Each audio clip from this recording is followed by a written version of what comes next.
Let's do this. So thank you, Gio.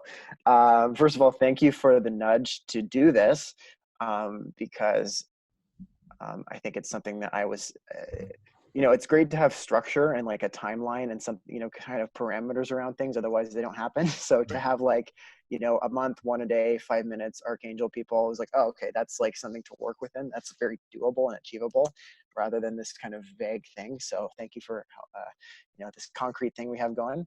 And I'd love to start by asking you, um, about Archangel. For anyone who doesn't know, tell me about it and tell me kind of how it came to be. We are a ginormous community of change makers, people who want to create impact, either mostly through entrepreneurship. So a lot of entrepreneurs, business owners, and then leaders or entrepreneurs, where the through line is we all have giant hearts and we all want to share our gifts and superpowers to make the world better in some way. And we help change makers scale, whether it's through coaching or live experiences that we produce that are out of this world, memorable, either large, like our large Archangel Summit event that'll have 4,000 people this September, or our more curated private masterminds that are typically for more established uh, entrepreneurs. Mhm. And yeah, we love helping people who love helping people. Mhm. And tell me about, I know you have the story of working in real estate and feeling totally drained by it. Yes. Yeah, to say the least. Do you remember what the very first seed was of Archangel? Like, what was it, just like a little whisper, or was it this kind of grand coming to Jesus moment, or what was that like? I think the idea's been in my DNA for decades. Yeah. I've been producing events since I was 16, and I've been bringing awesome people together since then in different facets and forms. And then in 2009, I actually had the Archangel idea. This is at the same time when I started real estate. And I have this email that I sent to my mom with the Archangel idea. The original idea was like a school for people to learn entrepreneurship who want to create impact. Um, and then at some point, angel investment where we could provide Mhm. funding to those students and then some kind of philanthropic aspect of the thing. That was the original idea. Um, and at the same time I started real estate. So I said, you know what, I'll just do the real estate thing first and make money. So I Mhm. parked the idea. And then in 2012, I was at an event called Genius Network, and they sat me next to a guy named Peter Diamandis who runs X Prize. And his whole thing is he has these $10 million incentivized um, contests for people to solve global challenges like space travel and cleaning the oceans. Mhm. And sitting next to him, I thought, I can't wait anymore. I have to start this thing. And that was one of the big catalyst moments.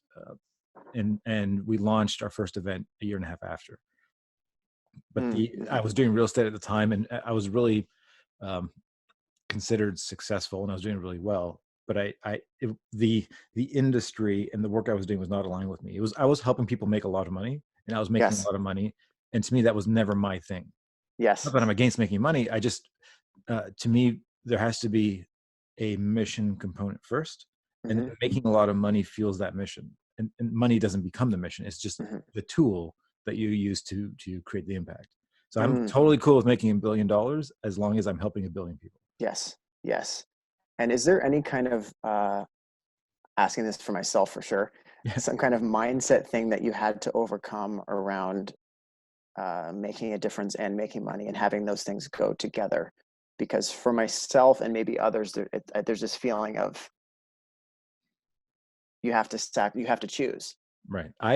It's funny you mentioned that. This morning I was watching a video of a good friend of mine. His name is Taki Moore, and he used a line in the video that I'm never going to forget. He said, "If you can't make a dollar, you can't make a difference." Mm. And to me, I've never had that challenge. I think I've seen resistance on both ends where there's the let's make a lot of money camp, and then there's let's make a big difference camp, and they think they're opposing sides. Yes. Um, and I believe that the only way to make a difference is to make a lot of money. And Mm. I think you have to do both. Hmm. I'm kind of in the middle of both of those worlds. Yes. Yes. Amazing. And is there some kind of like recurring theme that you've seen with the people that you work with? I know you've talked about like feeling like an alien, and like what's something that you've seen come up and up again and again with the Archangel community?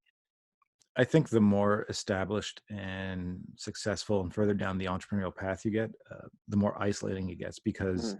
first off, um, the crowd thins in terms of the number of people who can do these things, and then it's hard to talk to anybody. People, when you're doing well, people see you as a problem solver. So you're always helping other people solve problems, whether it's your team, your clients, your friends, whoever. But then if you have a problem, who do you go to? Hmm. Right. So what we do is we facilitate a safe space for people who are successful to show up and talk about their problems. It's kind of Hmm. like um, a weird form of group therapy for change makers. But at the same Right. time, um, it's isolating because people don't get the mindset of I want to make a lot of money and I want to make a big difference versus one or the other. Yes. So to be Yes. around people who get you is an important factor of what we do. To Hmm. be to feel accepted and understood and to feel like you belong. Hmm. Hmm. What would you say that you need the most help with right now? Spreading the message. Uh, the I Archangel message, or the message of the difference in the money, or all of it together? All of it. We Yeah. we our big goal for 2020 is shining brighter and not hiding anymore. Even though we have our event this year will have, let's say, 4,000 people, I still feel like most people don't know about who we are, and it's not about who I am, but Hmm. that's part of it. I have to be more vocal, um, but I want to create a massive platform to share the stories of the people in the community who are up to really big things. I think there are so many, in quotations, influencers on, let's say, social media who have millions of followers and yet no substance behind it. They just did it to get the following. Hmm. And I imagine if the people who are in our community who are actually creating massive change and they're actually transforming lives and changing the world in some way, imagine if they had that big of a platform, Hmm. what kind of impact could happen. So Totally. we want to be leading the charge of building that platform. Totally. Amazing. And where can people find more about you and Archangel? ArchangelAcademy.com, ArchangelSummit.com. I'm on social at Giovanni Marsico 126. Amazing. Cool. Anything else you'd like to add? No, it's fun, man. Yeah, this is always fun. I Thanks like so these much. short burst conversations. Yeah, yeah, I appreciate this. Well, thank you so much. We'll be in touch. Yeah, And thanks again. you're welcome.